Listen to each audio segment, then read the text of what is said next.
Shalom saudara-saudara semua. Shalom, shalom semuanya. Puji Tuhan kita masih bisa belajar sekolah Sabat bersama Impromptu dan kita masuk di pelajaran yang ke-9 dengan judul Ahli Waris Perjanjian Tawanan Harapan. Ya, dan fokus pelajaran ini adalah tentang eh, konteks tanah perjanjian, pembagian tanah perjanjian dan apa pelajaran yang bisa kita ambil gitu ya dari tanah perjanjian, tema tentang tanah perjanjian bagi bangsa Israel dan bagi kita begitu. Dan seperti biasa, sebelum mulai, saya minta Mas Hansen pimpin dalam doa. Ya, mari kita berdoa. Bapa di surga, terima kasih. Kau begitu baik memberikan kami kesehatan, memberikan kami waktu, kesempatan untuk belajar. Tentulah kami akan serius dan kami memohon berikanlah hikmat pengertian agar kami bisa mengenal ajaran yang benar tentang tanah perjanjian, dapat mengerti pentingnya bagi kehidupan kami dan aplikasinya bagi kami. Kami mohon biarlah berkati kami yang berbicara agar sesuai dengan kehendak-Mu juga semua orang yang menonton video ini dan belajar bersama kami. Kami mohon ampunilah segala dosa dan kesalahan kami. Kami berdoa dalam nama Tuhan Yesus yang telah menebus kami dari dosa. Amin. Amin. Oke, monggo Mas Hansen. Iya, kita mulai dari kitab Kejadian, Kejadian 2 ayat 15. Kejadian 2 ayat 15. Tuhan Allah mengambil manusia itu dan menempatkannya dalam Taman Eden untuk mengusahakan dan memelihara taman itu. Ya, jadi ini adalah kisah tentang Taman Eden ya, yang kebanyakan dari kita sudah tahu ceritanya sejak kita anak-anak. Oke, mari kita buka dalam bahasa Ibrani-nya, Bil. Baikah Adonai Elohim, maka Tuhan Allah Adonai Elohim mengambil Adam, mengambil manusia itu, vayanihehu, ya, lalu mengistirahatkannya, begitu dalam bahasa aslinya. Tapi diterjemahkan sebagai menaruh juga boleh ya. Lalu menaruhnya Began Eden, di Taman Eden, li'afda, untuk mengerjakannya, maksudnya mengerjakan taman itu, ule syamra, dan untuk memelihara, menjaga taman itu. Oke? Nah, kata yang diterjemahkan dalam bahasa Indonesia sebagai Eden dalam bahasa Ibrani adalah Eden. Ya, yang mau saya tekankan adalah akar atau syores dari kata Eden ini ya. Dalam bahasa Ibrani, akar kata atau syores ya, itu biasanya tersusun dari tiga huruf konsonan. Ya. Dan kali ini kata Eden, penyusunnya adalah tiga huruf yaitu Ayin, Dalet, dan Nun. Atau kalau kita alih aksarakan ke huruf kita, jadi ADN. Oke? Jadi kata Eden, penyusunnya adalah ADN. Dan ini satu akar dengan kata Adan. Adan. Ya. Kata Adan itu artinya adalah kesenangan, kegembiraan. Kalau kata Aden, satu akar kata dengan kata Adan, yang artinya kesenangan dan kegembiraan, maka Taman Eden bisa diartikan sebagai taman kesenangan, taman kegembiraan. Ya, itu. Eh, nggak perlu pakai e, Bil. Ya, baik Eden dan Adannya ya, nggak perlu pakai e ya.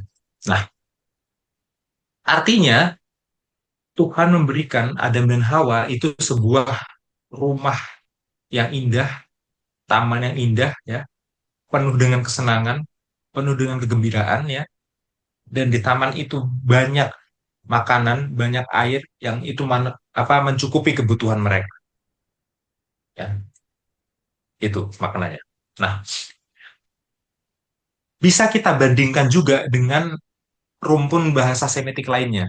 Misalkan dengan bahasa Aramai kuno. Dalam bahasa Aramai kuno, kata Adan juga muncul ya. Dan dalam bahasa Aramai kuno, Adan itu artinya adalah enrich ya, meningkatkan kualitas, menambah nilai. Jadi bisa diartikan juga Taman Eden yang adalah satu akar dengan kata Aden dalam bahasa Aramai kuno sebagai taman yang enrich, taman yang eh, meningkatkan kualitas, taman yang menambah nilai. Ya, Adam dan Hawa berada di Taman Eden, mereka nggak statis. Ya, mereka terus bertumbuh di sana. Kenapa? Karena di dalam Taman Eden mereka bertemu Tuhan.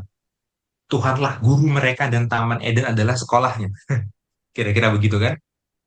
Ya, di taman itu Tuhan mengajarkan Adam tentang kasihnya. Ya, Tuhan mengajarkan Adam tentang rencananya untuk hidup mereka bagaimana, caranya hidup yang benar bagaimana. Ya, makanya nggak heran di taman itu mereka akan semakin meningkat kualitasnya, akan semakin bertambah nilai. Gitu ya. Oke. Sekarang kita lanjutkan ke Kejadian pasal 3. Tolong dibacakan ayat 22 sampai 24. 22 sampai 24.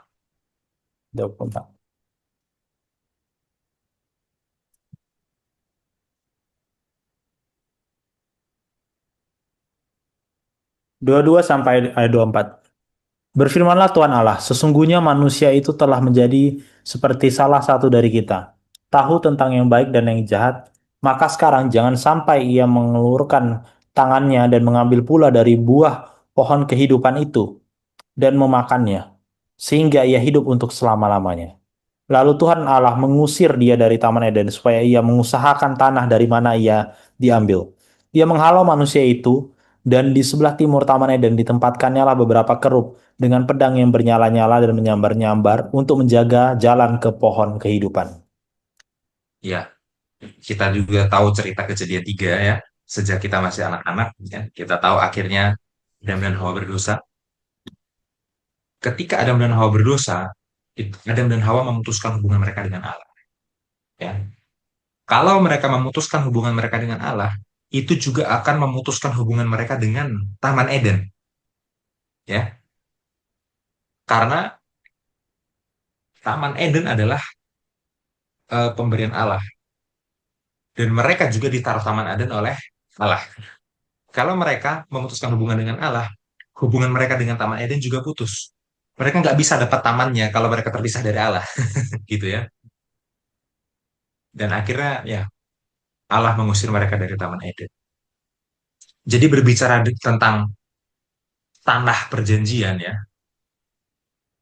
itu sebenarnya berbicara tentang harapan Taman Eden, harapan untuk kembali ke sana, harapan untuk kembali ke kehidupan yang senang, kehidupan yang gembira, ke kehidupan yang selalu enrich, ya, kehidupan yang selalu meningkat kualitasnya, gitu ya. Dan kita akan menemukan motif-motif Taman Eden, tema-tema Taman Eden ini dalam tanah perjanjian Kanaan, ya, karena tanah perjanjian Kanaan itu tujuannya adalah untuk mengingatkan kita kembali kepada Eden, ya, untuk menjadi cicipan terhadap Eden, ya. Nah, inilah eh, sedikit dasar ya sebagai awal untuk memahami teologi tentang tanah, ya, theology of the land. Oke, sampai sini Bill. Silahkan tanggapan. Iya, dan dari awal kita sudah diperkenalkan bahwa semua ini pemberian Tuhan kan. Hmm, Semua ini pemberian Tuhan dan saya rasa itu adalah benchmark yang sangat penting untuk kita miliki dalam mengerti konteks tanah perjanjian. Dan tadi Mas Jansen berkata tentang hubungan ya. Jadi ya eh, tidak akan aneh nanti kalau kita lihat orang Israel itu menderita hidupnya karena bukan karena tanahnya yang jelek gitu, ya kan? Tapi karena hubungan mereka dengan Tuhan yang jelek. Mereka tetap tinggal di sana, tapi kenapa pada masa Raja X bisa subur, Raja Y nggak bisa subur, Raja Z bisa subur, dan seterusnya gitu ya. Jadi bukan masalah tanahnya, tapi siapa pemberi berkat bagi tanah itu gitu kan. Dan ya nanti kita akan bahas lebih detail. Tapi penggambaran awal ini saya rasa sangat penting ya, bahwa semuanya itu adalah pemberian Tuhan. Kalau pengharapannya dihubungkan dengan Taman Eden. Begitu. Mungkin itu, Mas Hansen. ya. Kalau gitu kita lanjutkan. Mari kita baca Imamat 25 ayat 23.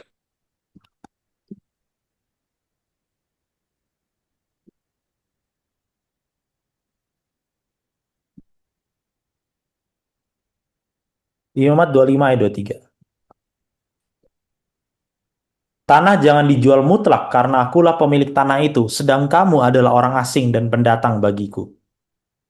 Ya, Ini mungkin konsep yang cukup baru bagi kita ya, karena Hmm. memang kitab Imamat itu cukup jarang dipelajari ya, kecuali pasal 16-nya tentang Yom Kippur.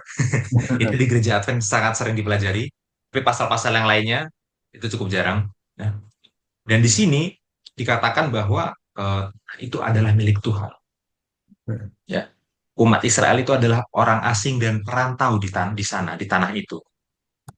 Ya.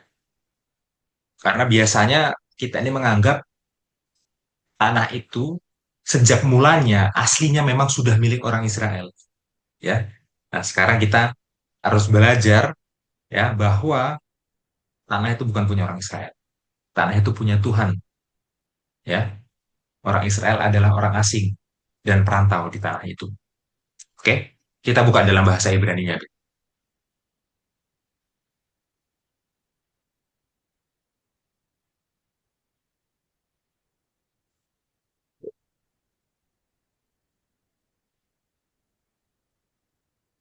Oke, VH dan tanah itu lo timacher, janganlah kamu mahar, janganlah kamu jual ya.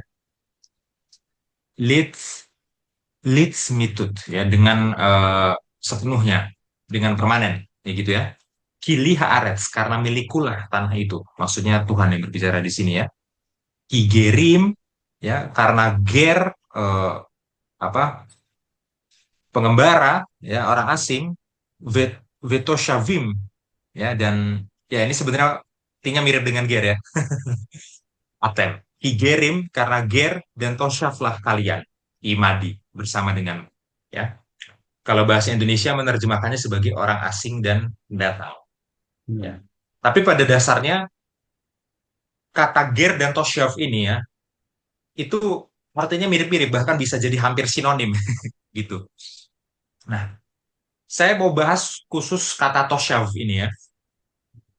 Toshav itu biasanya digunakan untuk merujuk kepada orang yang belum bergabung sepenuhnya ke jemaat Israel, ya kan? Biasanya Toshav ini nanti mereka itu punya hak sipil yang lebih sedikit, gitu. Dan biasanya mereka ini orang yang belum berkomitmen sepenuhnya pada agamanya orang Israel. Sekarang menariknya malah Israelnya yang disebut sebagai Toshav, ya kan? Israel menjadi Toshav, menjadi tamu di tanahnya Allah, ya. Artinya Israel itu terikat pada householdnya Allah. Ya, mereka bukan pemilik tanah itu sejak aslinya, sejak awalnya bukan seperti itu. Nah, berarti kalau bangsa Israel hanya ger dan toshav di tanah Kanaan, berarti tanah Kanaan yang ada di bumi ini itu hanyalah perjalanan sementara mereka. Tujuan mereka adalah mencapai tanah air mereka yang sebenarnya, ya kan? Loh, bukannya tanah airnya bangsa Israel memang tanah Kanaan itu? Enggak, tanah tanah air bangsa Israel yang sebenarnya tetap saja Taman Taman Eden, ya. Jadi mereka hanya apa numpang lewat, hanya melakukan perjalanan di tanah Kanaan bumi, tetap tujuan akhir mereka adalah tanah Kanaan surgawi ya, tempat di mana umat Allah akan tinggal dengan aman ya, Taman Eden itu. Pengharapannya tetap seperti yang ada di kitab Kejadian tadi. Oke. Sekarang kita lanjutkan Bil, Ulangan 4 ayat 1.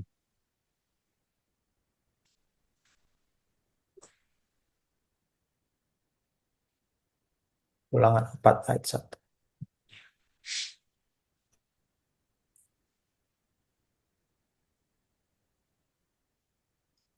Maka sekarang, hai orang Israel, dengarkanlah ketetapan dan peraturan yang kuajarkan kepadamu untuk dilakukan, supaya kamu hidup dan memasuki serta menduduki negeri yang diberikan kepadamu oleh Tuhan, Allah nenek moyangmu.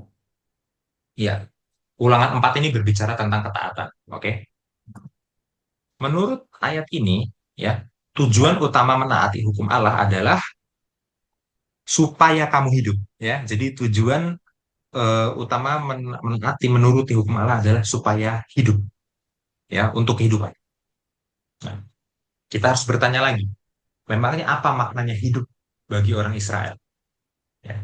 Dalam konteks kitab Ulangan, hidup bagi orang Israel itu adalah hidup di tanah yang ada di seberang Sungai Yordan. Tanah apa itu? Tanah perjanjian, tanah Kanaan.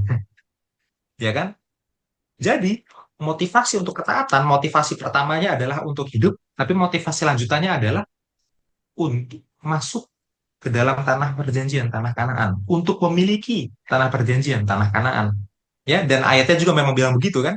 Ya kan? Di bagian B-nya. Ya. Hmm. Ya, dan ini mungkin ya salah satu hal yang bisa seakan-akan berkontradiksi. Berbicara tentang tanah. Apakah tanah itu adalah hasil penurutan? Apakah tanah itu didapatkan melalui hasil usaha? Ya, jadi bangsa Israel itu kalau tanah itu adalah pemberian Tuhan secara cuma-cuma, pemberian Tuhan secara tanpa syarat, karena Tuhan menepati janjinya kepada para bapa leluhur, pada Abraham, pada Ishak, pada Yakub. Ya, jadi tanah ini didapatkan melalui usaha menuruti hukum atau tanah ini memang diberikan secara cuma-cuma? Itu jadi pertanyaan. Ya. Nah, sebenarnya ini nggak perlu dipandang sebagai sebuah konflik, nggak perlu dipandang sebagai sebuah kontradiksi ya. Jadi dalam ayat ini memang ada keseimbangan antara perintah untuk menurut dan janji yang cuma-cuma itu ada keseimbangan. Ya, karena keseimbangan inilah yang menjadi dasar hubungan Allah dan umatnya kan. Ya, antara penurutan dengan janji cuma-cuma ya kan. Hmm. Dasarnya itu tetap pemberian. Ya, jadi pada dasarnya tanah ini Tuhan berikan dengan kasihnya secara cuma-cuma tanpa syarat karena Tuhan menaati janjinya kepada para bapak-bapak leluhur, pada Abraham, kepada Ishak, pada Yakub. Itu dasarnya jelas. Oke. Tapi meskipun tanah itu adalah pemberian, kepemilikan yang aman terhadap tanah ini, umur yang panjang, kenikmatan yang penuh terhadap tanah ini, itu bergantung pada responnya bangsa Israel. Ya, sudah diberikan secara cuma-cuma, oke? Tapi bagaimana bisa secara aman memiliki tanah ini, bisa umur panjang, bisa menikmatinya secara penuh, itu tergantung respon mereka. Mereka nurut atau enggak, ya. Kalau mereka menurut, ya, maka perjanjiannya akan tetap, ya, maka ada kehidupan di sana, ya. Dan mereka punya umur di tanah itu, mereka akan memiliki tanah itu secara penuh. Tapi kalau mereka tidak menurut, meskipun tanahnya diberikan kepada mereka, ya, kepemilikan mereka terhadap tanah itu nggak aman, bisa dicabut. Ya, mereka nggak menikmati tanah itu secara penuh. Ya, seperti itu. Kita lanjutkan masih di ulangan 4. Kita baca ayat 25 sampai 26. Ulangan 4 ayat 25 sampai 26. Apabila kamu beranak cucu dan kamu telah tua di negeri itu, lalu kamu berlaku busuk dengan membuat patung yang menyerupai apapun juga dan melakukan apa yang jahat di mata Tuhan Allahmu sehingga kamu menimbulkan sakit hatinya, maka aku memanggil langit dan bumi menjadi saksi terhadap kamu pada hari ini bahwa pastilah kamu habis binasa dengan segera dari negeri kemana kamu menyeberangi sungai Yordan untuk mendudukinya. Tidak akan lanjut umurmu di sana, tetapi pastilah kamu punah. Ya, ya. Berkatnya sudah diberikan oleh Tuhan. Janjinya sudah diberikan oleh Tuhan. Tapi tetap lagi-lagi ya, eh, intinya adalah ketaatan. Kalau bangsa Israel menyembah berhala, ya, membuat patung, ya kan? Oh, itu akan mengakibatkan penghakiman. Dan penghakiman ini akan membalikkan perjanjian Abraham. Kalau perjanjiannya dibalik, ya, maka mereka akan kehilangan hak terhadap tanah itu. Ya, mereka akan keluar dari tanah itu. Ya, kalau bangsa Islam menyembah berhala, mereka akan keluar dari tanah itu. Kira-kira itu kalau mau disederhanakan. Kan? Nah, lanjut Bil. Ke ulangan 6. Kita baca ulangan 6 ayat 3.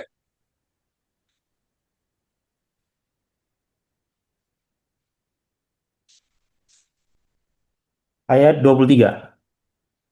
Ya. 6. Oh, sorry, ulangan 6 ayat 3. Ayat 3. Oke. Iya. Maka dengarlah hai orang Israel, lakukanlah itu dengan setia, supaya baik keadaanmu, dan supaya kamu menjadi sangat banyak, seperti yang dijanjikan Tuhan, Allah nenek moyangmu, kepadamu di suatu negeri yang berlimpah-limpah susu dan madunya.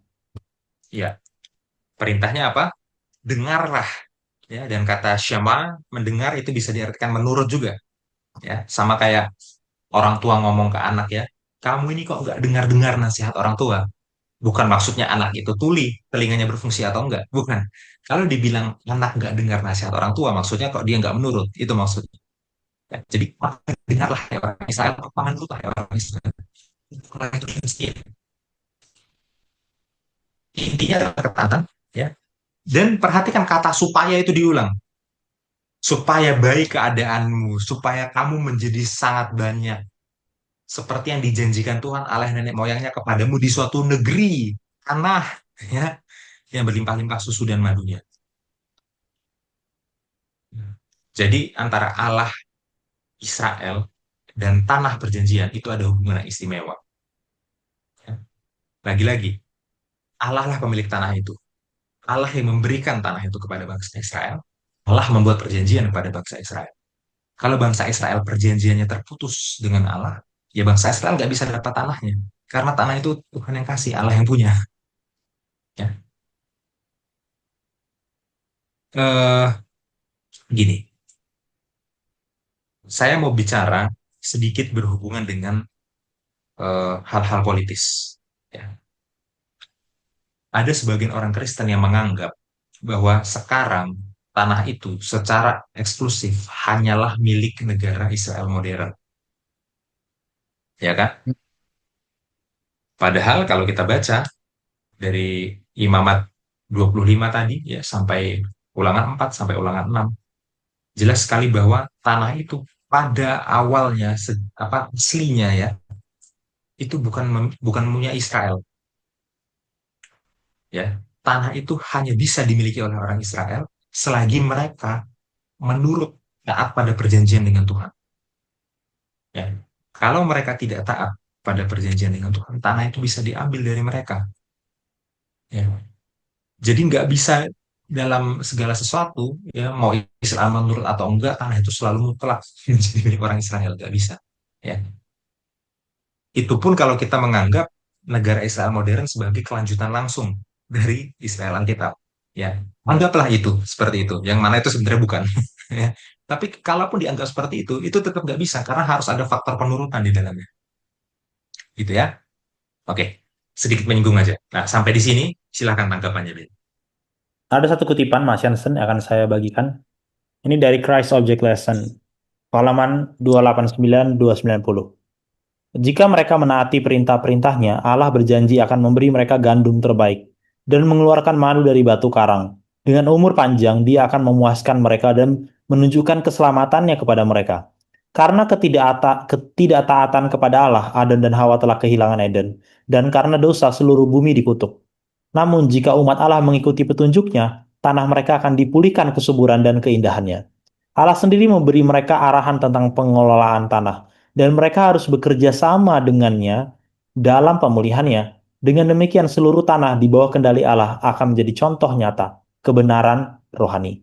Sebagaimana dalam ketaatan kepada hukum alamnya, bumi akan menghasilkan kekayaan, demikian pula dalam ketaatan kepada hukum moralnya, hati umat harus mencerminkan sifat-sifat karakternya. Bahkan, bangsa-bangsa kafir pun akan mengakui keunggulan mereka yang melayani dan menyembah Allah yang hidup. Bangsa Israel akan menduduki seluruh wilayah yang telah ditetapkan Allah bagi mereka. Bangsa-bangsa yang menolak penyembahan dan pelayanan kepada Allah yang benar akan dirampas. Namun, tujuan Allah adalah agar melalui penyataan karakternya melalui Israel, manusia ditarik kepadanya. Undangan Injil harus diberikan kepada seluruh dunia. Melalui pengajaran tentang pelayanan pengorbanan, Kristus harus ditinggikan di hadapan semua bangsa. Dan semua orang yang memandangnya akan hidup. Semua orang, seperti Rahab orang Kanaan dan Rut orang Moab, yang berpaling dari penyembahan berhala kepada penyembahan Allah yang benar, harus mempersatukan diri mereka dengan umat pilihannya. Seiring bertambahnya jumlah orang Israel, mereka harus memperluas wilayah kekuasaan mereka, hingga kerajaan mereka meliputi seluruh dunia. Allah ingin membawa semua bangsa di bawah pemerintahannya yang penuh belas kasihan. Ia ingin agar bumi dipenuhi dengan sukacita dan damai sejahtera. Ia menciptakan manusia untuk kebahagiaan, dan ia rindu untuk memenuhi hati manusia dengan damai sejahtera surga. Ia ingin agar keluarga-keluarga di dunia menjadi lambang keluarga besar di dunia. Ya, saya rasa eh, sedikit ya Mas Yansen, ini ada hubungannya dengan pelajaran sahabat lalu. Ingat nggak yang waktu Tuhan marah karena 12 pengintai, terus Musa bilang, eh, Musa kan argumennya sama, ya kan? Tuhan, kalau engkau musnahkan ini, nanti gimana? Apa kata orang Mesir? Padahal Tuhan kan bilang, ya udah kita buat aja orang bangsa Israel dari keturunanmu aja Musa, yang ini kita musnahkan semua. Tapi Musa mencoba untuk melobi Tuhan, gitu. Lalu Tuhan bilang, oke aku ampuni, tapi ingat bahwa kemuliaanku tetap akan memenuhi seluruh bumi. Gitu ya. Hmm. Artinya apa? Walaupun bangsa Israel menurut atau tidak, Tuhan tetap punya cara untuk memberitakan, menyatakan karakternya yang benar kepada semua orang supaya semua orang itu tahu. Itu maksudnya mungkin. Dan di kutipan ini, Ellen White menegaskan maksud itu ya, bahwa idealnya kan adalah bangsa Israel masuki tanah Kanaan, semuanya menurut, makin lama ekspansi, makin ekspansi, maka negara-negara kafir lain lihat, oh apa ini korban bakaran, apa ini, ya kan, apa ini Yom Kippur, apa ini, dia makin lihat ritual-ritual agamanya, dan akhirnya mereka akan merujuk kepada Kristus, gitu kan. Itu kan idealnya. Sampai seluruh bumi ini punya Israel gitu bahkan di dalam kutipan ini. Maksudnya bukan punya Israel as in secara sipil gitu, tapi maksudnya apa? Israel tuh bisa menginjil itu maksudnya, gitu kan. Dan makanya kalau kita hubungan dengan tadi Mas Yansen buat sedikit apa eh, additional comment ya, komentar tambahan tentang yang sekarang. Berarti kan logikanya tanah perjanjian itu idealnya tujuannya adalah untuk penginjilan sebenarnya. Selain untuk mereka hidup Ya, dan aman dan semuanya gitu ya. Oke, itu kan bagian dari berkat yang diterima. Tapi kan ada misi hmm, Tuhan yang lebih besar dibandingkan mereka cuma tinggal di situ kan. Misinya adalah iya, semua misinya adalah kemuliaan memenuhi seluruh bumi gitu kan. Nah, artinya penurutan bangsa Israel tuh bukan cuma hubungan bangsa Israel dengan Tuhan saja, tapi penurutan bangsa Israel itu merepresentasi umat Allah itu kayak mana. Karena hmm, mereka itu adalah orang yang harusnya menginjil gitu kan logikanya. Jadi akan sangat masuk akal kalau kita melihat dari sudut pandang itu, kenapa Tuhan bilang kalau kamu nggak menurut tanah itu bukan milikmu. Ya berarti kalau kita balikan argumennya, Tuhan mau bilang bahwa kalau kamu nggak menurut, kamu bukan representasiku untuk menginjil. Gitu dong. Aku bukan Tuhan yang kayak kamu bukan seperti Tuhan yang kamu apa umat yang berlaku seperti itu. Aku bukan Tuhan yang diwakili oleh kamu gitu kan logikanya. Makanya tadi saya sangat setuju ya. Bahkan untuk komentar yang baru itu ya kita lihat aja kira-kira kalaupun itu adalah apa perpanjangan tangan Israel kuno, emangnya Israel modern ini menurut gitu kan adalah representasi yang baik, ya belum tentu gitu kan, nggak bilang personal tapi as a nation gitu ya maksudnya sebagai suatu bangsa, hmm, apakah mereka representasi yang baik? Ya saya rasa tidak ya. Mungkin itu tapi komentar sedikit hmm, dari ini. iya. Oke. Eh, Sekarang mari kita kembali lagi ke Imamat 25 ya. Tadi kita sudah kutip hanya ayat 23-nya kan. Sekarang kita mau Hmm. baca lebih satu misalnya ya. Kita baca Imamat 25 ayat 25 ayat 1 sampai sampai 5. sampai 5. Imamat 25 ayat 1 sampai 5. Tahun Sabat dan tahun Yobel. Tuhan berfirman kepada Musa di Gunung Sinai, "Berbicaralah kepada orang Israel dan katakanlah kepada mereka, apabila kamu telah masuk ke negeri yang akan kuberikan kepadamu, maka tanah itu harus mendapat perhentian sebagai sabat bagi Tuhan. 6 tahun lamanya engkau harus menaburi ladangmu, dan 6 tahun lamanya engkau harus merantingi kebun anggurmu dan mengumpulkan hasil tanah itu. Tetapi pada tahun yang ketujuh haruslah ada bagi tanah itu suatu sabat, masa perhentian penuh, suatu sabat bagi Tuhan. Ladangmu janganlah kau taburi dan kebun anggurmu janganlah kau rantingi. Dan apa yang tumbuh sendiri dari penuaianmu itu janganlah kau tuai dan buah anggur dari pokok anggurmu yang tidak dirantingi janganlah kau petik. Tahun itu harus menjadi tahun perhentian penuh bagi tanah itu." Ya. Eh, Sekarang kita diingatkan ya bahwa tanah itu butuh sabat juga ya. Sebagaimana manusia itu bersenam hari lalu beristirahat pada sabat. Jadi Israel mereka harus selama tanahnya harus bersabat pada tahun yang ketujuh. Ya, jadi ini adalah tahun sabat, ya, tahun perhentian penuh bagi tanah. Dan selama tahun sabat ini tidak ada penaburan benih, tidak ada pemangkasan kebun anggur, tidak ada panen gitu ya. Oke, kita lanjutkan Bill ayat 6 sampai 7. Ayat 6 sampai 7. Hasil tanah selama sabat itu haruslah menjadi makanan bagimu, yakni bagimu sendiri, bagi budakmu laki-laki, bagi budakmu perempuan, bagi orang upahan, dan bagi orang asing di antaramu. Semuanya tinggal padamu. Juga bagi ternakmu dan bagi binatang liar yang ada di tanahmu. Segala hasil tanah itu menjadi makanannya. Ya, jadi hasil bumi pada tahun Sabat ya itu bebas diambil oleh siapa saja. Oke, jadi mau eh, budak laki-laki, budak perempuan, ya, orang upahan, orang asing, ger yang ada di antaramu, ya bahkan sampai ternak binatang liar, semuanya bebas mengambil hasil tanah, bukan hanya yang punya tanah itu aja. Hmm. Itu terjadi pada tahun Sabat, ya. Dan ini menjadi sebuah apa ya, sebuah refleksi kita bilang gitu ya, sebuah refleksi terhadap kata Tuhan. Kenapa sih Tuhan memerintahkan seperti ini? Karena Tuhan itu adalah Tuhan yang murah hati, dan Tuhan ingin umat-umatnya juga bermurah hati kepada orang-orang yang kesulitan secara ekonomi, ya kan? Makanya tanahnya itu diizinkan ya untuk memberi makan siapa saja pada tahun yang ketujuh, ya. Jadi sekarang Sabat itu diterapkan dalam skala lebih besar ya, dalam skala tahunan untuk tanah dan untuk eh, apa istilahnya untuk membantu orang-orang yang kesulitan finansial. Kita bisa bilang gitu ya. Oke, lanjut Bill. Ayat 8 sampai 12. Ayat 8 sampai 12. Selanjutnya engkau harus menghitung 7 tahun sabat, yakni 7 kali 7 tahun. Sehingga masa 7 tahun sabat itu sama dengan 49 tahun. Lalu engkau harus memperdengarkan bunyi sangkakala di mana-mana dalam bulan yang ketujuh pada tanggal 10 bulan itu. Pada hari raya pendamaian kamu harus mendengarkan bunyi sangkakala itu di mana-mana, di seluruh negerimu. Kamu harus menguduskan tahun yang ke-50 dan memaklumkannya, dan memaklumkan kebebasan di negeri itu bagi segenap penduduknya. Itu harus menjadi tahun Yobel bagimu. Dan kamu harus masing-masing pulang ke tanah miliknya dan kepada kaumnya. Tahun yang ke-50 itu harus menjadi tahun Yobel bagimu. Jangan kamu menabur, dan apa yang tumbuh sendiri dalam tahun itu jangan kamu tuai. Dan pokok anggur yang tidak dirantingi jangan kamu petik buahnya. Karena tahun itu adalah tahun Yobel, haruslah itu kudus bagimu. Hasil tahun itu yang hendak kamu makan harus diambil dari ladang. Kalau di ayat sebelumnya kita membaca tentang tahun Sabat, sekarang di ayat ini adalah tentang Sabatnya tahun Sabat. Ya, jadi kalau Sabat itu setiap 7 tahun sekali, maka sekarang setiap 7 kali 7 tahun.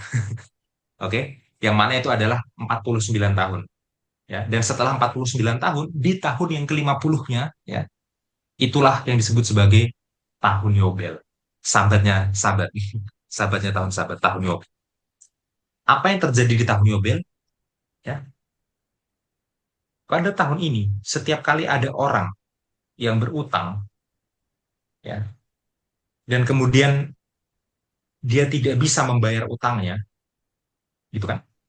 Atau kalau ada orang yang berutang, kemudian dia mau membayar utangnya itu dengan bekerja, ya, dengan menjadi hamba, itu akan diputihkan pada tahun ke-50. Ya. Jadi bagi yang membayar utang dengan memberikan tanah, tanahnya akan kembali ke dia lagi setelah 49 tahun pada tahun ke-50. Setelah dia membayar utang dengan dia sebagai hamba, ya, dia bisa bebas dari kewajiban untuk bekerja itu setelah tahun ke-49, yaitu tahun ke-50. Ya. Ini adalah sebuah sistem yang sangat indah ya. Ya. Gini, kita coba aplikasikan ke zaman sekarang. Di zaman sekarang ya, secara finansial ya, kita itu sering berbicara dengan apa yang disebut sebagai perintis vs pewaris, ya kan? Yang punya privilege dan yang underprivilege, ya.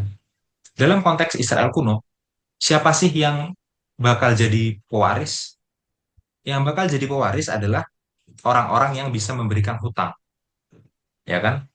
Karena mereka memberikan hutang, orang membayar hutang dengan tanah, akhirnya mereka punya tanah lebih banyak, dan tanah yang lebih banyak itu bisa diwariskan ke generasi selanjutnya, dan generasi selanjutnya begitu lahir, mereka udah ketiban tanah dari orang tuanya, udah Iya, tinggal iya. melanjutkan, udah punya privilege.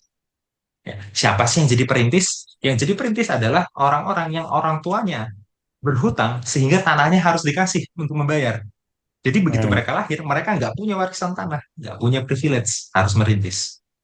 Tapi dengan sistem ini, semua orang jadi pewaris. Kenapa? Karena nggak akan ada satu generasi di mana tanah itu nggak kembali sampai generasi selanjutnya.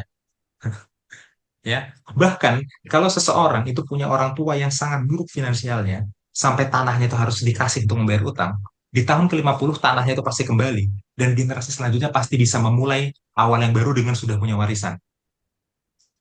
Ya, jadi generasi selanjutnya nggak perlu bertanggung jawab atas kesalahan finansial orang tuanya. Ya, dan bagi orang yang punya orang tua yang mungkin bisa menghutangi, gitu ya, dia nggak akan dapat privilege lebih karena tanah-tanah yang hasil pembayaran utang itu dikembalikan lagi. Jadi semuanya mulai dari nol lagi semuanya. iya. Ya, ini konsep yang sangat indah ya, menjamin bahwa nggak akan ada kemiskinan struktural, ya kan? Menjamin bahwa setelah satu generasi nggak akan ada generasi selanjutnya yang nggak bisa lepas dari rantai kemiskinan karena kesalahan orang tuanya. Ya, ya, memang ini adalah hukum sipil, jadi ini tidak bisa diterapkan dalam hukum modern kita sekarang, ya kan? Tapi di balik setiap hukum sipil selalu ada hukum moral. Itu yang harus kita pahami. Selalu ada prinsip moral yang bisa diambil. Prinsip moral apa yang mau diambil dari sini? Prinsip keadilan. Ya, sering kita menganggap bahwa orang-orang yang tidak punya privilege dan mereka akhirnya tidak bisa untuk berhasil secara finansial itu memang salah mereka. Hmm. Ya, nggak ada itu yang namanya eh, kemiskinan struktural, eh, privilege ya. Yang penting kita optimis, katanya begitu kan? Ya, tapi nyatanya di dunia sekarang ini itu terjadi. Ya, orang itu susah lepas dari rantai kemiskinan bukan hanya karena dia tidak bekerja keras, bukan, tapi memang udah ada beban yang diwariskan oleh dia secara finansial dari generasi sebelumnya, dan itu susah untuk dilepas. Ya,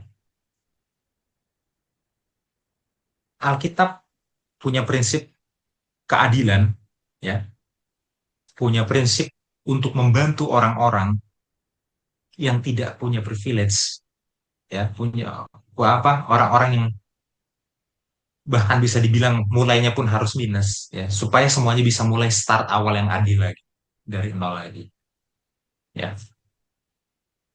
Dan prinsip ini dijalankan dengan prinsip pembebasan hutang. Ya, saya membayangkan gimana jadinya kalau di dunia modern Hmm. seberapa pun utangnya ada prinsip pembebasan utang setiap sekian sekian puluh tahun, betapa banyaknya generasi baru yang bisa memulai fresh lagi, ya. Saya rasa ini prinsip yang perlu dipertimbangkan juga untuk dunia modern ya. Ah, Ya, iya. siapa tahu ada negara yang mau mempertimbangkan hukum seperti ini, ya. Tapi inilah yang menjadi cicipan surga. Iya. Jadi sudah semua orang punya privilege. Nggak ada privilege waris di surga, semua orang waris. Ya. Di surga semua orang punya modal yang cukup untuk memulai awal untuk hidup yang cukup. Ya, gitu. Dan inilah indahnya teologi tanah perjanjian. Kalau kita bisa melihat prinsip di baliknya dan kita bisa melihat maknanya untuk tanah perjanjian surga. Ya. Baik, sampai sini silahkan. Iya. Makasih Mas Jansen. Ya, saya sangat setuju ya. Dan waktu saya belajar ini sangat indah ya. Eh, apa ya namanya? Tidak akan ada orang yang memandang orang lain rendah ya, karena dia tahu bahwa kekayaan, kalaupun dia kaya, kekayaannya ini hanya paling maksimal 50 tahun gitu kan. Dan kalaupun dia Hmm, miskin, paling maksimal 50 tahun gitu. Dan kita tahu umur orang itu dulu panjang-panjang gitu. Maksudnya at least dia nggak akan lihat anak dia kelaparan gitu loh maksudnya. Kalaupun dia iya merasa betul. tahan gitu loh. Jadi dia nggak akan Hmm, melihat anak dia kelaparan, dan ya dia nggak akan melihat anaknya jadi spoiled kid yang terlalu punya banyak harta gitu kan. hmm, Jadi dua sisi. Dan ya, ya saya rasa ini sangat ideal tapi sangat sulit ya diterapkan di dunia sekarang, karena ya kalau kita bicara hukum ekonomi kan yang menggerakkan roda ekonomi itu kan utang kan sebenarnya. Utang kan, orang berutang hmm. itu akan roda ekonomi. Dan setiap kali ada utang, yang terjadi adalah kemiskinan struktural. Struktural. Paling tidak eh, Terus, keruntuhan moral, boleh saya bilang. Karena hutang itu akan membuat tadi kayak gitu persepsi kan, pewaris pewaris sama perintis gitu loh. Jadi ada ego, ada gap ego di situ. Karena logikanya aja hmm, kalau misalnya saya utang sama Mas Jansen, saya nggak enak kan kalau misalnya ketemu apa gitu misalnya, apalagi utangnya udah besar gitu ya. Nah, kalau misalnya sama sama teman oke lah, tapi gimana kalau sama orang random? Gimana kalau negara? Antar negara berhutang gitu kan? Pasti kan negara ini akan segan. Jadi ada kepentingan yang lain yang harus dilaksanakan karena utang kita besar kepada negara tertentu gitu ya. Jadinya ada kepentingan kan, ada konflik kepentingan dan pasti ada ketidakadilan di situ. Udah pastilah itu. Itu kan apa namanya? By produknya gitu ya dari sistem keuangan. Dan kalau saya lihat sih, selain prinsip itu ya keadilan ya, balik lagi ya kemurahan hati ya sebenarnya. Keadilan dan kemurahan hati. Walaupun memang setuju sih keadilannya sangat ditinggikan karena ini berbicara tentang sipil gitu ya. Tapi kalau bagi saya itu kemurahan hati ya. Jadi pada saat dia memberi pinjaman pun dia bermurah hati gitu loh. Ngerti gak sih? Kayak ada motivasi lebih saat memberi pinjaman, dan pada saat orang ini melayani orang orang lain sebagai hamba pun dia punya motivasi kemurahan hati. Jadi bukan karena terpaksa tapi kayak ya udah memang saya harus melakukan ini, toh nanti saya bebas juga gitu loh maksudnya. Jadi kayak hmm. dia kayak nggak ada apa ya, budak korporat gitu loh, paham gak sih? Aku melakukan ini untuk apa? Iya. Tapi kayak dia melakukan ya udah, ya toh nanti kita kita sama kok derajatnya sebenarnya. Cuma ini mungkin saya salah aja, jadi saya harus bekerja keras gitu loh. Tapi tetap aja kita sama gitu sebenarnya. Ya itu sih keadilan dan kemurahan hati sih bagi si peminjam maupun si yang memberi pinjaman. Menurut saya itu sih dari pelajaran ini bagus banget. Walaupun ya bener ya sekali lagi sangat sulit ya. Tadi Mas Yansen saya setuju ya, sangat Iya. sulit menerapkan. Ya saya nggak kebayang ya apakah ada satu negara yang mampu menerapkan ini ya. Soalnya kalau dia menerapkan ini, Hmm, kurasa akan sangat susah untuk berinteraksi dengan negara lainnya. Karena balik tadi prinsipnya kan utang gitu. Mungkin dia bisa self sustain gitu ya dengan hukum negaranya sendiri, tapi belum tentu ini bisa diterapkan ke negara luar kan. Agak susah soalnya. Tapi ya ini ya inilah cicipan surga ya, karena di surga nggak ada utang-utang. iya. Gimana? Eh, ya memang eh, kebanyakan negara sekarang sistem ekonominya adalah kapitalisme ya. Iya, betul. Jadi berdasarkan pada kapital itu kan modal ya. Hmm. Dan tentunya modal itu nanti berjalannya melalui hutang kan gitu ya. Ya. Iya, Dan kapitalisme ya tentu ada beberapa hal baik di dalamnya, nggak semuanya buruk. Tapi keseluruhan kapitalisme sendiri itu nggak bisa sepaham dengan prinsip ekonomi Alkitab. Kita harus paham itu. iya tentu.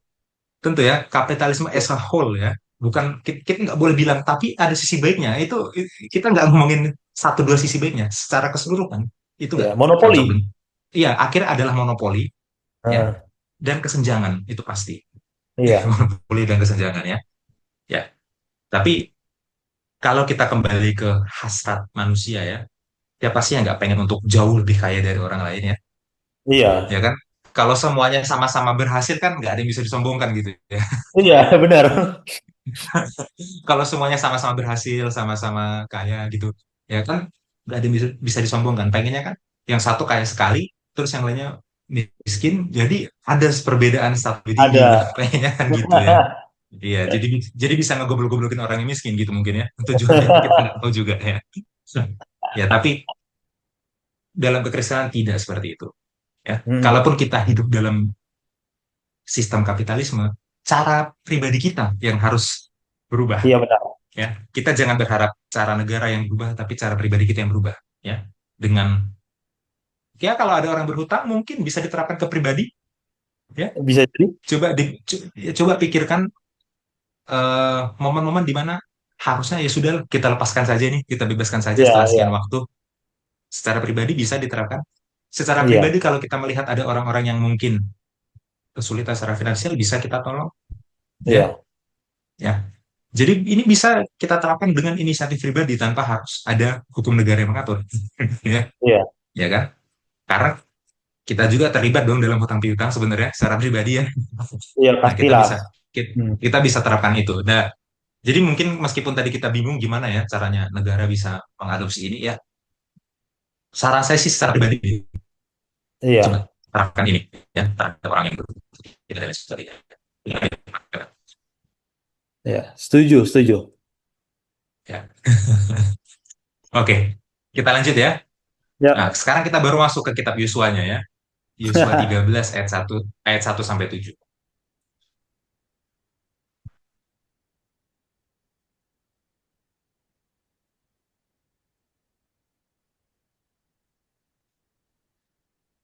Yosua 13 ayat 1 sampai 7. Daerah-daerah yang belum direbut. Setelah Yesua menjadi tua dan lanjut umurnya, berfirmanlah Tuhan kepadanya, "Engkau telah tua dan lanjut umur, dan dari negeri ini masih amat banyak yang belum diduduki. Inilah negeri yang tertinggal, segenap wilayah orang Filistin dan seluruh negeri orang Gesur, mulai dari sungai Sikor di sebelah timur Mesir sampai ke daerah Ekron ke arah utara. Semuanya itu terhitung tanah orang Kanaan. Ada 5 raja kota orang Filistin, yakni di Gaza, di Asdod, di Eskelon, di Gat, dan di Ekron, dan orang Awi. Di sebelah selatan, seluruh negeri orang Kanaan dan Meara, kepunyaan orang Sidon sampai ke Afek, sampai ke daerah orang Amori. Selanjutnya negeri orang Gebal dan seluruh gunung Libanon. Di sebelah matahari terbit, mulai dari Baal Gad di kaki gunung Hermon sampai di jalan yang menuju ke Hamat. Semua orang yang diam di pegunungan, mulai dari gunung Libanon sampai ke Misrefot Maim, semua orang Sidon. Aku sendiri akan menghalau mereka dari depan orang Israel. Hanya undikanlah dahulu negeri itu di antara orang Israel menjadi milik pusaka mereka, seperti yang kuperintahkan kepadamu. Oleh sebab itu, bagikanlah negeri ini kepada suku yang 9 itu, dan kepada suku Manasye yang setengah itu menjadi milik pusaka mereka. Ya, kita nggak akan bahas secara detail pembagian tanah ini secara geografi, secara arkeologi ya. Ya, karena itu akan memakan banyak sekali waktu. Ya. Tapi intinya Yosua 13 sampai nanti Yosua pasal 21 itu berbicara tentang tanah yang diberikan kepada kelompok suku-suku Israel. Ya. Kita nanti dikasih tahu suku yang ini dapat tanah yang mana gitu kan. Nanti ada daftar nama kota, ada daftar nama batas wilayah, ada daftar nama sungai, nama gunung gitu ya. Itu cukup rumit lah secara geografi. Kita juga dikasih tahu tanah mana lagi yang belum dimenangkan oleh Israel. Ya, karena masih ada beberapa city states di sekitarnya ya, apa kota-kota kerajaan di sekitar Kanaan itu yang memang mereka belum taklukkan itu masih ada. Ya, itu juga dikasih tahu di daftar ini. Ya.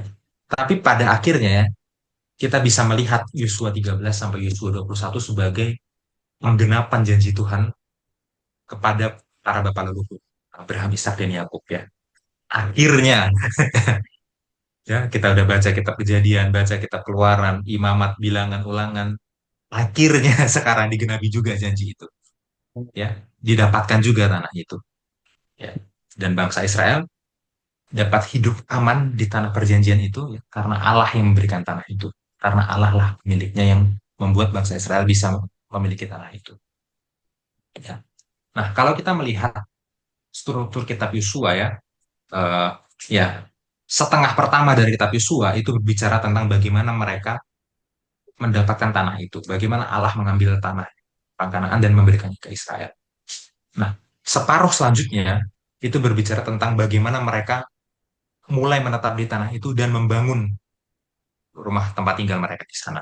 Ya, kita bisa bagi dua itu. Ya, penaklukan, pembagian. Ya, kita bisa gitu ya.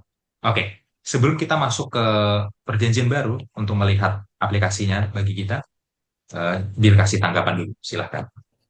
Ya, terima kasih Mas Jansen. Dan sebenarnya kan ini ada di awal juga ya, di pelajaran pertama itu si Barnama Giorosi kan sebutkan itu struktur kitab Yosua ya, penaklukan Hmm. dan selanjutnya pembagian tanah Kanaan. Dan eh, Ya, kalau kita tarik dari zaman Abraham ya, lama banget ya, baru sekarang gitu. Nah, Abraham pun nggak punya tanah itu kan, dia waktu mau nguburin Sarah pun dia Ya. baik dia sewa kan, bayar ya, untuk Hmm. untuk cari apa namanya lahan untuk menguburkan istrinya kan. Artinya dia Ya. sampai sekarang pun dia belum memiliki tanah itu. Kalau kita baca di kitab Ibrani itu ya kalau nggak salah tentang Abraham gitu kan. Dan Ya. Nanti panjang. kita bahas surat Ibrani. Nah, iya di perjanjian barunya. Maksudnya, wah panjang banget ya penggenapan janji Tuhan dan ya, tapi ada elemen lain yang saya rasa harus kita cermati adalah ya penggenapan janji Tuhan ini kan pasti tergenapi, cuma cepat atau lambatnya kan juga adalah karena respon orang Israelnya kan.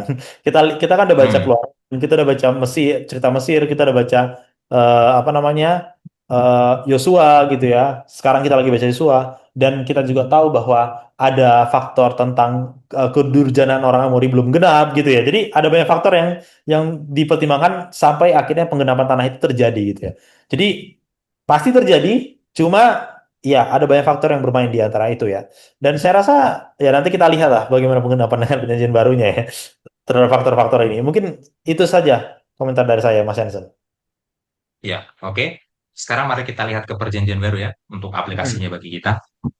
Yang pertama, Galatia 3 ayat 7 sampai 8.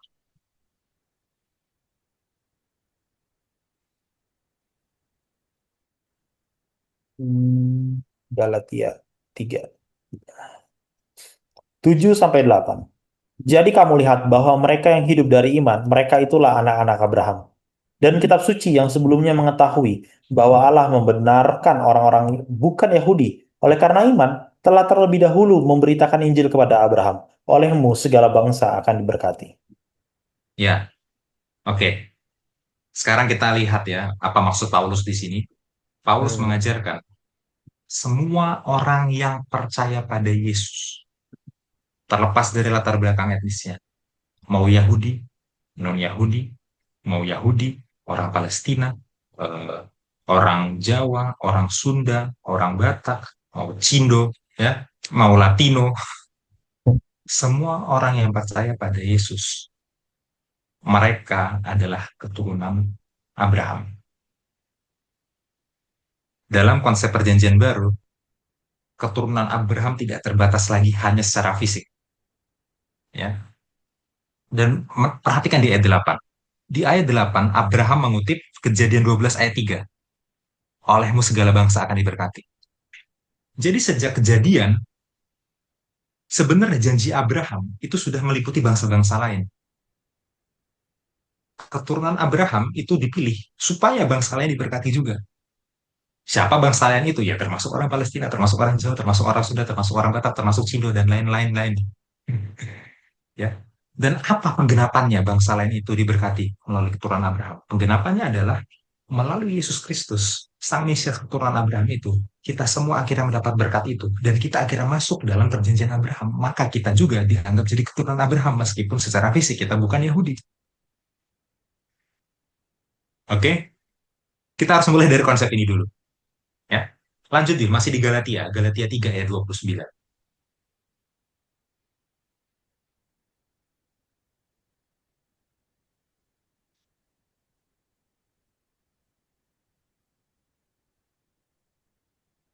Galatia, Galatia 3 ayat 29.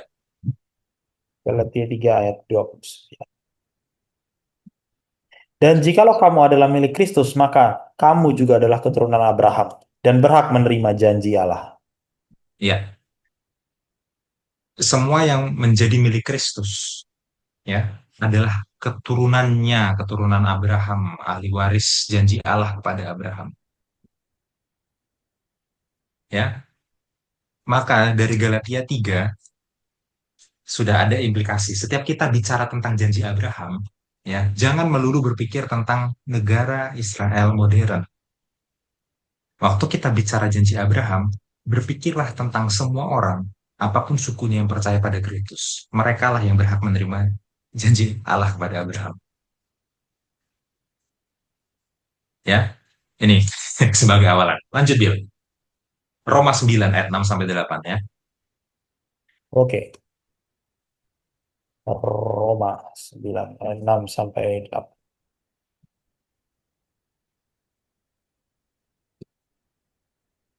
6 sampai 8. Akan tetapi firman Allah tidak mungkin gagal, sebab tidak semua orang yang berasal dari Israel adalah orang Israel.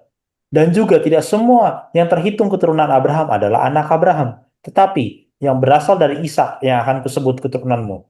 Artinya, bukan anak-anak menurut daging adalah anak-anak Allah, tetapi anak-anak perjanjian yang disebut keturunan yang benar. Ya, tidak semua yang berasal dari Israel adalah orang Israel. Jadi Israel ini menurut Paulus sekarang utamanya bukan lagi masalah fisik, masalah etnis lagi, ya kan? Bukan hanya masalah keturunan fisik itu maksudnya ya. Tapi justru di ayat 8 Paulus bilang apa? Yang disebut Israel adalah anak-anak perjanjian. Anak-anak perjanjian di ayat 8. Apa itu anak-anak perjanjian? Gampang, kita tinggal lanjutkan ke ayat selanjutnya ya. Tolong Bill bacakan ayat 23 sampai 27. 23 sampai 27. Justru untuk menyatakan kekayaan kemuliaannya atas benda-benda, belas kasihannya yang telah dipersiapkannya untuk kemuliaan, yaitu kita yang telah dipanggilnya bukan dari antara orang Yahudi, tetapi juga dari antara bangsa-bangsa lain. Seperti yang difirmankannya juga dalam kitab Nabi Hosea, yang bukan umatku akan kusebut umatku, dan yang bukan kekasih-kekasih. Dan di tempat di mana akan dikatakan kepada mereka, kamu ini bukanlah umatku, di sana akan dikatakan kepada mereka, anak-anak Allah yang hidup. Dan Yesaya berseru tentang Israel, sekalipun jumlah anak Israel seperti pasir di laut, namun hanya sisanya akan diselamatkan. Ya, ternyata di sini ya, yang ada di pikiran Paulus, anak-anak perjanjian itu adalah baik Yahudi maupun non-Yahudi yang menerima keselamatan melalui iman. Ya, berarti ya Israel itu bukan hanya masalah fisiknya, tapi siapa yang menerima keselamatan melalui iman, itulah yang disebut anak perjanjian, itulah yang disebut Israel, mau secara fisik dia Yahudi ataupun bukan Yahudi. Ya, itu Roma 9. Oke, lanjutkan. Kita masuk ke dagingnya, Roma 11 ya, ayat 1 dan 5. Roma 11. Sisa Israel. Maka aku bertanya, adakah Allah mungkin telah menolak umatnya? Sekali-kali tidak, karena aku sendiri pun orang Israel. Dari keturunan Abraham, dari suku Benyamin. Allah tidak menolak umatnya yang dipilihnya. Ataukah kamu tidak tahu apa yang dikatakan kitab suci tentang Elia waktu ia mengadukan Israel kepada Allah? Tuhan, nabi-nabimu telah mereka bunuh, mesbah-mesbahmu telah mereka runtuhkan. Hanya aku seorang dirilah yang masih hidup dan mereka ingin mencabut nyawaku. Tetapi bagaimana firman Allah kepadanya? Aku masih meninggalkan 7.000 orang bagiku, yang tidak pernah sujud menyembah Baal. Demikian juga pada waktu ini ada tinggal suatu sisa menurut pilihan kasih karunia. Di sini kita harus eh, lebih fokus lagi ya. Hmm. Kalau di Galatia 3 menyatakan bahwa semua orang yang beriman kepada Yesus adalah keturunan Abraham dan menerima janji Abraham. Lalu Roma 9 bilang Israel itu bukan lagi terbatas secara fisik, tapi Israel itu adalah anak-anak perjanjian. Israel itu adalah Yahudi maupun non-Yahudi yang beriman pada Yesus, yang menerima keselamatan dari Yesus. Pertanyaan selanjutnya adalah, kalau begitu berarti bangsa Israel sudah ditolak ya? Kalau begitu berarti Tuhan sudah membatalkan perjanjiannya kepada bangsa Israel secara fisik ya? Jawabannya adalah sekali-kali tidak. Sekali-kali tidak. Ya, dari dulu sejak eh, saya kecil ya, baik para pendeta, para tetua jemaat, ya, para pengkhotbah, para guru-guru Alkitab ya, guru diskusi sekolah sahabat selalu mengajarkan bahwa perjanjian Tuhan dengan Israel itu sudah dibatalkan. Ya, Israel sudah ditolak Tuhan. Ternyata di sini Paulus menyangkalnya. Ya. Paulus bilang bahwa selagi masih ada sisa dari bangsa Israel yang percaya pada Yesus, maka bangsa Israel tidak akan pernah ditolak. Ya, walaupun secara keseluruhan bangsa Israel itu menolak Yesus, menolak Mesias mereka sendiri, tapi selagi masih ada yang tersisa dari Israel yang menerima Yesus, bangsa Israel tidak akan pernah ditolak. Perjanjiannya nggak akan pernah dibatalkan. Siapa contoh sisanya itu? Paulus pakai contoh dirinya sendiri. Aku sendiri pun orang Israel dari keturunan Abraham, dari suku Benyamin. Demikian juga pada waktu ini ada tinggal suatu sisa menurut pilihan kasih karunia. Ya, dirinya sendiri jadi contoh. Nih, masih ada kok dari Israel yang tersisa percaya Tuhan, percaya Yesus maksudnya ya. Ya, selagi masih ada yang sisa, nggak akan bangsa Israel eh, ditolak perjanjiannya dibatalkan. Lalu kita bingung. Loh, bentar. Tadi tiga Galatia, tiga katanya yang disebut keturunan Abraham itu adalah semua eh, yang percaya pada Yesus. Yahudi dan non-Yahudi. Semua yang percaya pada Yesus adalah keturunan Abraham, berhak menerima janji Abraham. Lalu di Roma 9 dikatakan Israel itu bukan lagi fokusnya secara fisik, tapi Israel itu adalah fokusnya secara perjanjian. Orang-orang yang beriman pada Yesus menerima keselamatan dari Yesus, itulah Israel. Itu Galatia 3 dan Roma 9. Kenapa sekarang di Roma 11 dibilang bangsa Israel nggak ditolak, nggak dibatalkan perjanjiannya? Harusnya kalau bangsa-bangsa lain disebut sebagai keturunan Abraham, kalau bangsa-bangsa lain disebut sebagai Israel, berarti Israel yang fisik harusnya sudah ditolak dong. Kok jadi Ya, kontradiksi? Kok jadi kontradiksi? Ya, ini memang rumit ya, tapi jawabannya sebenarnya tinggal baca ayat selanjutnya. Baca ayat 17 sampai 18. karena itu apabila beberapa cabang telah dipatahkan dan kamu sebagai tunas liar telah dicangkokkan di antaranya dan turut mendapat bagian dalam akar pohon zaitun yang penuh getah, janganlah kamu bermegah terhadap cabang-cabang itu. Jikalau kamu bermegah, ingatlah bahwa bukan kamu yang menopang akar itu, melainkan akar yang menopang kamu. Iya, ini sebenarnya teologi Israel Perjanjian Baru. Ya, teologi Israel Perjanjian Baru itu diumpamakan menggunakan simbol pohon zaitun. Nah, sekarang Bill tolong buka di Google gambar pohon zaitun supaya orang bisa kebayang. Menurut Paulus, Israel itu seperti pohon zaitun ini. Ya. Nah, dari pohon ini ada beberapa cabang yang dipatahkan. Nah, cabang yang dipatahkan itu merujuk kepada etnis Yahudi yang tidak menerima Yesus. Tapi ingat, Paulus bilang, meskipun ada cabang yang dipatahkan, selalu tersisa cabang yang tidak patah. Selalu tersisa dari orang Yahudi yang masih percaya Yesus, gitu kan? Jadi, sebagian cabang dipatahkan, sebagian enggak. Itulah pohon zaitun.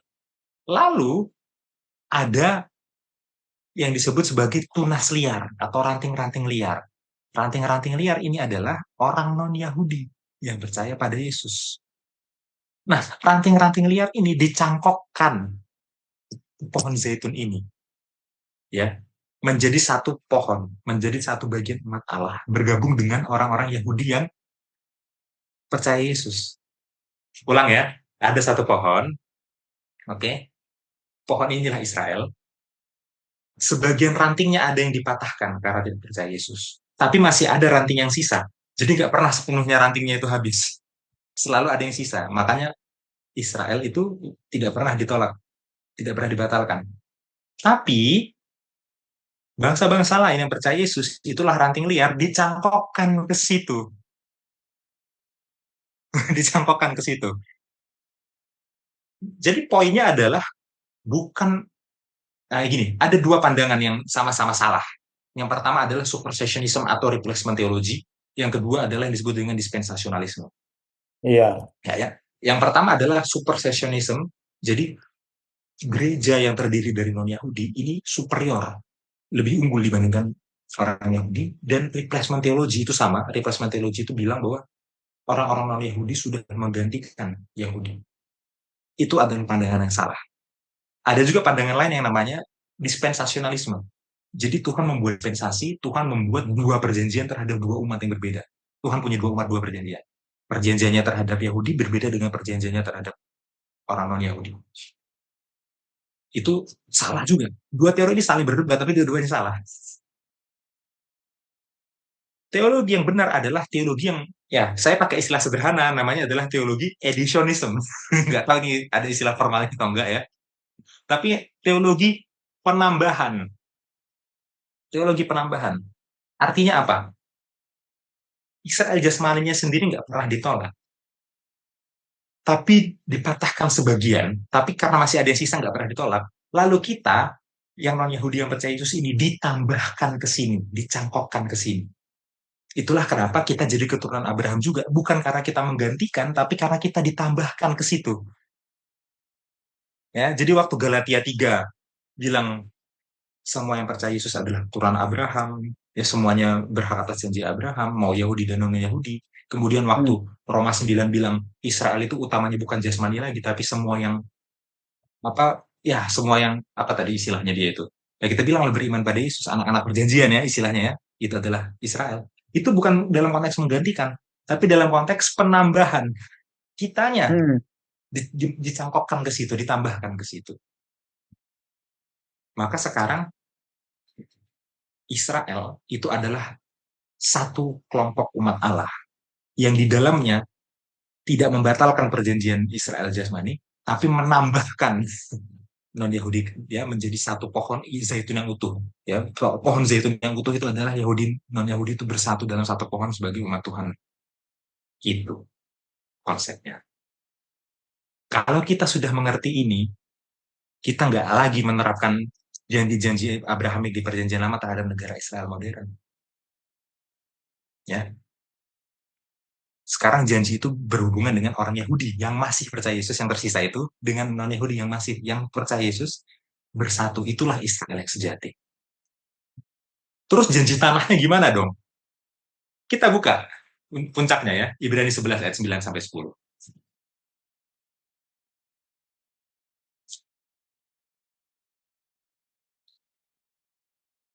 Ibrani 9 sampai 10. Karena iman, ia diam di tanah yang dijanjikan itu, seolah-olah di suatu tanah asing. Dan di situ ia tinggal, di kemah dengan Ishak dan Yakub yang turut menjadi ahli waris janji yang satu itu. Sebab ia menanti-nantikan kota yang mempunyai dasar, yang dirancangkan, yang direncanakan dan dibangun oleh Allah. Ya, luar biasa indahnya ya. Abraham semasa hidupnya, ya, dia tinggal di tanah, ya kan? Meskipun tanah itu belum pernah benar-benar menjadi milik dia ya. Nanti tanah itu baru menjadi milik keturunannya. Pan Yosua 13 itu baru tergenapnya di Yosua 13. Hmm. Abraham sendiri tinggal di tanah Kanaan tapi nggak pernah benar-benar menjadi pemilik tanah Kanaan.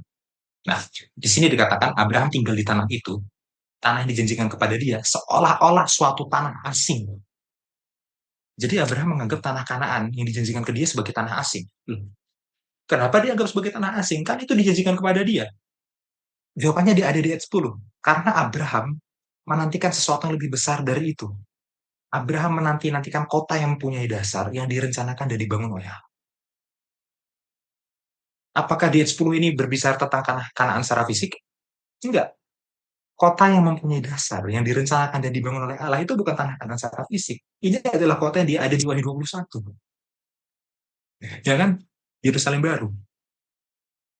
Jadi Abraham, waktu dia tinggal di tanah Kanaan fisik dulu, yang dijanjikan kepada dia, dia sendiri merasa sebagai orang asing di sana karena dia punya penantian yang lebih besar. Dia menantikan kota yang lebih besar, kota yang dibangun oleh Allah sendiri, direncanakan oleh Allah sendiri. Tanah Kanaan surgawi tujuan utamanya Abraham. Ya, Abraham sadar bahwa janji kepada dia itu akhirnya melampaui setet tanah yang ada di antara Sungai Yordan sampai Laut Mediterania ya, from the river to the sea kan katanya gitu kan, ya kan? Itu melampaui itu. Pada akhirnya puncaknya ya tanah Kanaan itu adalah pengharapan untuk kembali ke Eden. Dan itu pengharapan utama Abraham di sini. Ya, kembali lagi ke surat Paulus. Berarti kalau dikatakan semua yang beriman pada Yesus adalah keturunan Abraham dan berhak menerima janji Abraham. Berarti kita semua berhak menerima janji tanah Kanaan surgawi untuk kembali ke Eden. Galatia 3. Kalau dikatakan di Roma 9, Israel itu utamanya bukan fisiknya lagi. Tapi Israel itu adalah anak-anak perjanjian, mereka yang menerima keselamatan iman kepada Yesus. Ya, lalu di Roma 11 dikatakan bahwa pohon zaitun Israel itu adalah perpaduan antara ranting asli dengan ranting cangkokan. Ranting asli itu adalah Yahudi, ranting cangkokan adalah non Yahudi. Semua jadi dipadukan dalam satu pohon. Itulah pohon zaitun Israel, umat Tuhan. Maka Yahudi maupun non Yahudi yang percaya Yesus itulah semuanya satu Israel, keseluruhan Israel, satu umat Allah yang berhak menerima janji tanah ini. Itulah janji tanah, Kanaan, surga kembali ke Eden.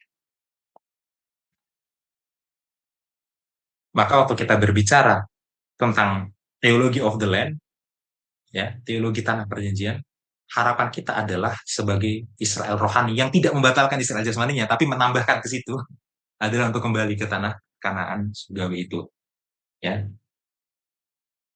Taman Eden, Yerusalem. Ini teologinya ya.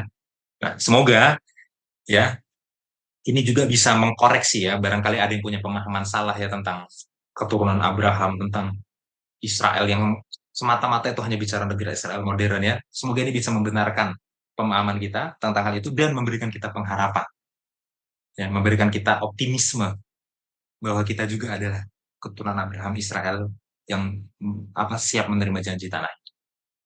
Gitu ya. Oke, sampai di sini silahkan tanggapannya. Iya, makasih Mas Hansen.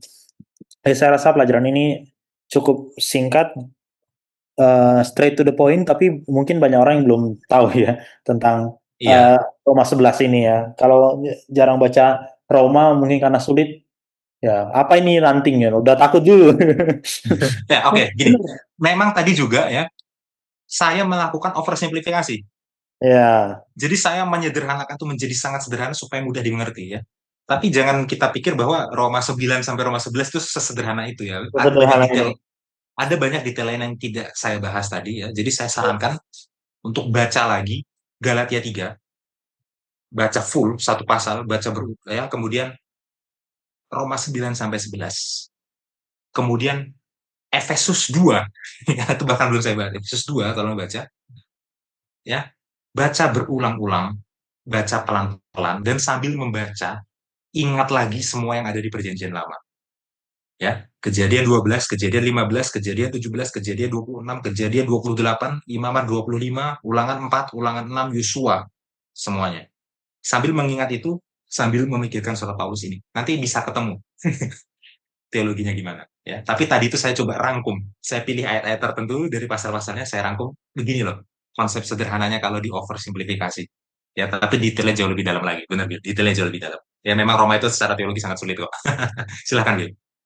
Iya. Eh, Selain itu ya, tapi juga mungkin bagian dari kesulitannya adalah bukan cuma karena bukunya sulit, tapi karena yang tadi Mas Yansen bilang di awal bahwa dari kecil kita tuh yang paling sering kita apa namanya? Ya mungkin bukan paling sering ya. Yang ya mayoritas lah bisa dibilang itu adalah yang tadi itu ya dispensationalism. Jadi kayak untuk apa namanya tahun segini sampai tahun segini tuh Israel jasmani, terus tahun segini tuh ini umat yang sisa gitu kan. Jadi kayak Oh, ya. di mungkin karena beberapa kutipan dibilang bahwa Tuhan selalu memiliki umat yang sisa di setiap generasinya. Lalu di pikiran kita bahwa Hmm. perjanjian itu batal jadinya. Karena umat sisanya Hmm. beda, perjanjiannya batal. Gitu kan. Padahal kan umat yang sisa itu nggak bisa disamakan dengan perjanjian. Perjanjiannya sama gitu bagi semua umat manusia gitu kan. Dan Ya. bagi orang Israel. Tapi kan pelakunya itu yang berbeda dalam setiap setiap apa namanya generasinya gitu ya. Dalam setiap generasi, Hmm. dalam setiap daerahnya. Gitu. Tapi kan janjinya sama. Tadi kita udah lihat janjinya kan kembali ke Eden sebenarnya. Itu literally janjinya kan. Ya. Tapi ya siapa yang aktornya itu berbeda-beda. Nah, nggak ya itu ya mungkin bukan cuma balik lagi bukan cuma teologinya itu sendiri sulit tapi merekonstruksi apa ya pandangan yang selama ini sudah salah dari awal gitu loh. Nah itu yang Ya. sulit kurasa dibandingkan untuk memahami ininya gitu ya. Karena tadi Mas Jansen ya saya sangat appreciate ya untuk memilih ayat yang langsung to the point gitu ya. Walaupun benar banyak yang kita skip tapi ya ini udah cukup lah untuk pelajaran sekolah sahabat selama 45 menit kita cukup lah untuk pakai ayat ini gitu ya. Paling nggak secara concise. Cuma untuk menerima bahwa ternyata mereka tidak ditolak, nah itu agak sulit itu kayaknya. Nah, Itu hmm. gimana tuh Mas Jansen untuk gininya? Iya. Ini, yang satu bilang karena mereka tidak ditolak, maka aplikasinya adalah ke Israel modern. Ah iya, jadi itu tanah Itu, mereka itu juga itu basmi juga semua. ekstrem yang salah. Yang satunya bilang mereka ditolak. Itu salah juga. Yang benar adalah mereka tidak ditolak, tapi sebagian memang ada yang dipatahkan. Itu harus diakui loh, sebagian dari mereka tidak dipatahkan. Tapi tidak ditolak karena masih ada yang sisa. Lalu kita kasih ditambah di situ. Ya. Saya rasa penggambaran pohon zaitun itu bisa dimengerti ya. Iya, gampang. Mereka mereka adalah ranting-ranting asli Tapi nggak semua ranting masih ada. Sebagian harus dipatahkan karena nggak percaya Iya, Yesus. Sebagian masih sisa. Kita ditambahkan ke situ. Nah, jadi mereka nggak ditolak, tapi bukan berarti janjinya diaplikasikannya ke Israel modern juga. Enggak. iya, Gitu loh. Ya karena Israel modern nggak dibasiskan pada kepercayaan pada Yesus ya jelas saja gitu kan. jelas aja ya, ada jauh Ya. banget. Nah, ya saya rasa kuncinya adalah baca teks-teks yang jarang kita baca, ya kan? Ya gini-gini, orang Advent itu kan fokusnya kan biasanya Daniel dan Wahyu, ya kan? Jadi bisa jadi pemahamannya terhadap kitab Daniel dan kitab Wahyu itu sangat jomplang dibandingkan pemahaman terhadap kitab lain. Benar.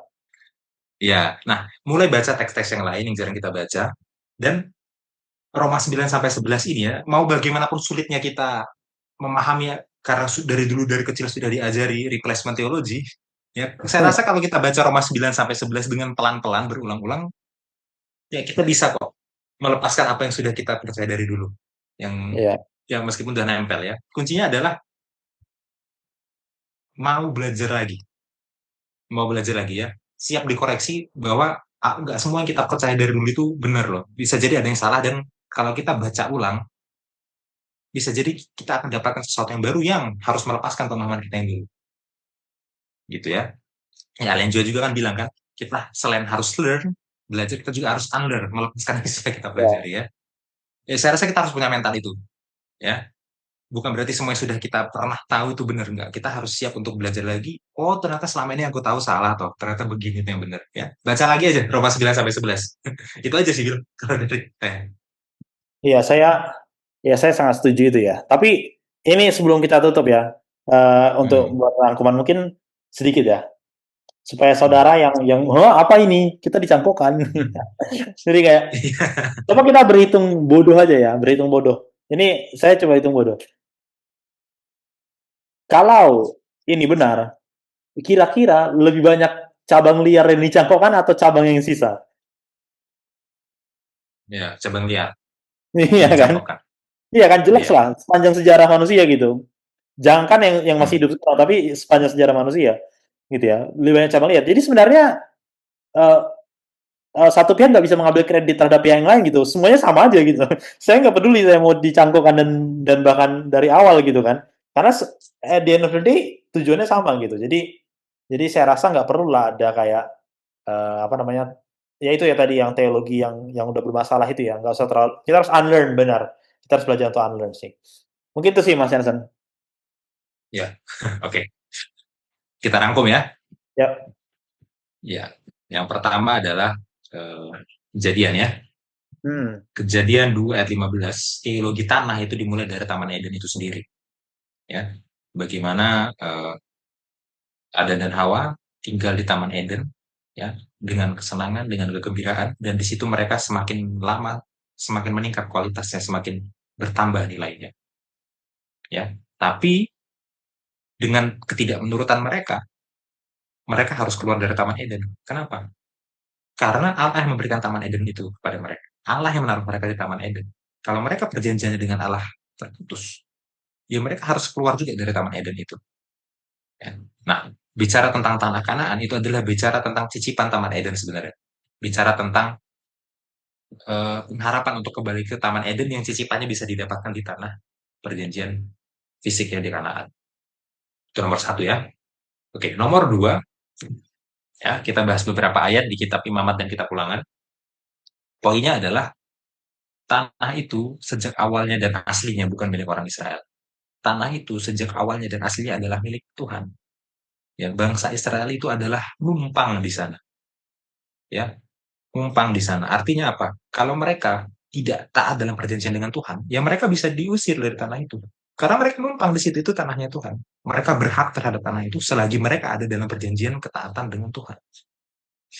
Itu poinnya ya. Nomor dua. Nomor tiga, bicara tentang tahun Sabat dan tahun Yobel ya. Ya, nomor tiga itu di kitab Imamat pasal 25 ya.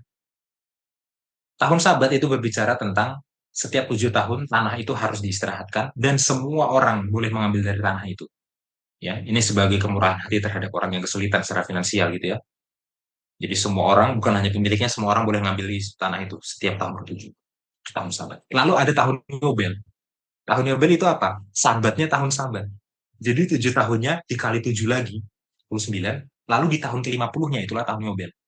Ya, tahun Yobel ini adalah penghapusan semua hutang tanah dan hutang perhambaan.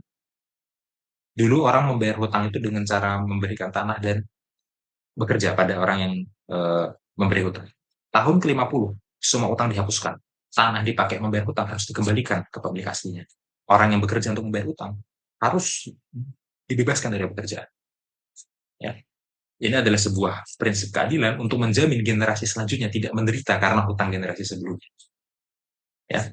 Dan ini menjadi titipan tanah kanan surgawi di mana semuanya penuh keadilan. Semua orang adalah pewaris. Semua orang adalah pewaris, tidak ada perintis ya. Semua orang adil, semua orang kaya. Semua orang kaya, nggak ada yang apa elitnya, kemudian ada remah-remahnya gitu ya, nggak ada. Semua orang kaya. Itu nomor 3 ya. Kemudian nomor 4 ya, inilah adalah pembahasan kitab Yosua-nya ya. Sedikit lah. Yosua 13 ya. Di situ akhirnya tanah perjanjian benar-benar dibagi-bagikan kepada suku-suku ya.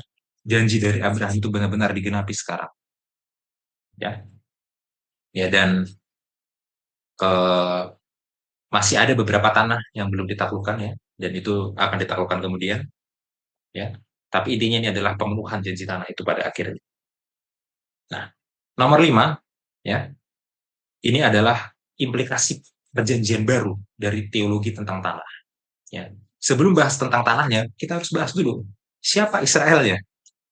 Ya, siapa keturunan Abrahamnya ya. Menurut Galatia 3, semua yang beriman pada Yesus adalah keturunan Abraham dan berhak menerima janji Abraham. Lanjutkan ke Roma 9. Menurut Roma 9, nggak semua yang berasal dari Israel adalah Israel. Israel itu bukan tentang etnis lagi utamanya. Tapi Israel itu adalah anak-anak perjanjian. Anak-anak perjanjian itu adalah semua yang beriman dan menerima keselamatan dari Yesus. Itulah Israel. Roma 9. Pembahasan intinya, Roma 11. Roma 11 ayat 1 sampai 5 bilang,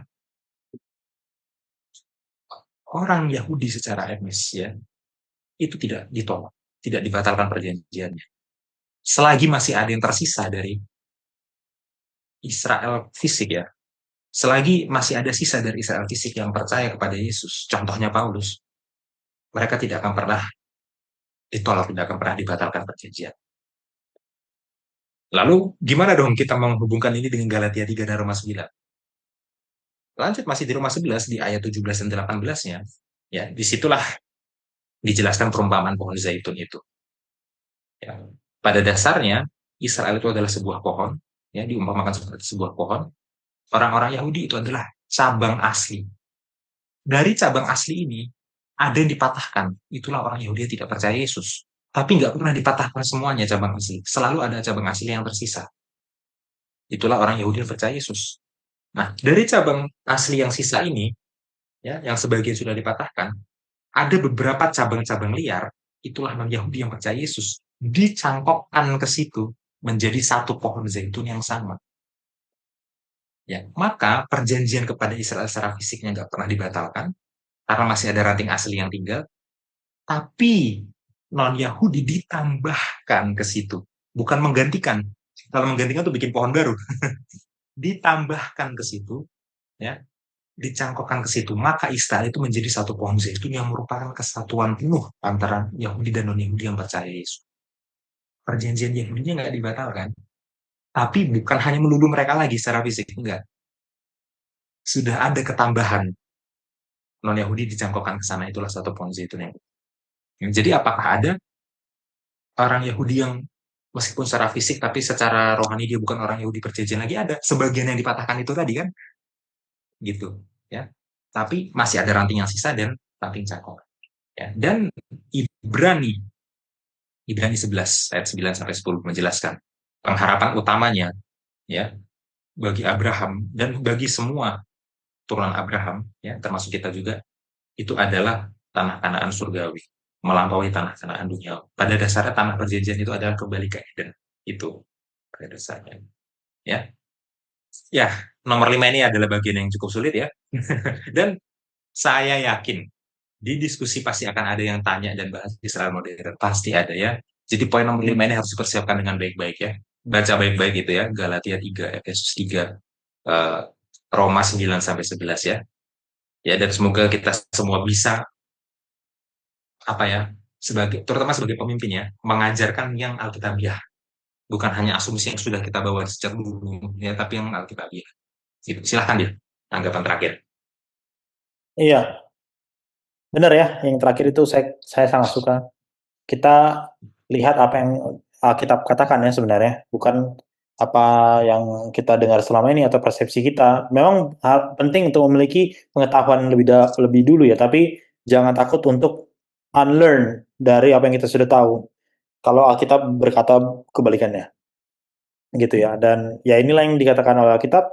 eh, Ya, kalau boleh saya saran kepada para pemimpin diskusi, jangan, walaupun pasti ada kemungkinan Israel modern itu akan dibahas, tapi jangan terlalu masuk ke unsur politis ya, bagaimanapun caranya. Menurut saya sih, karena nanti Ya. bisa panjang banget Hmm. gitu ya, bisa panjang sekali. Nanti saya takutnya pertanyaan muncul gini, lalu solusi untuk mereka itu apa? Apakah Nah, ya.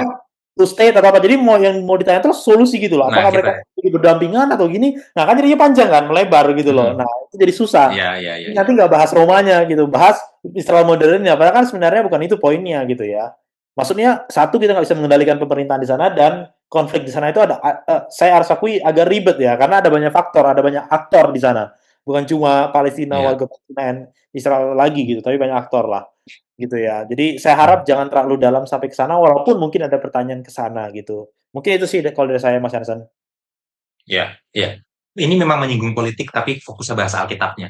Ya, ada Iya, kalanya Alkitab bersinggungan politik, tapi dengan fokus bahas politiknya. Ntar saudara bahas berita terbaru lagi. Ya, iya, iya jangan, benar. jangan bahas itu ya.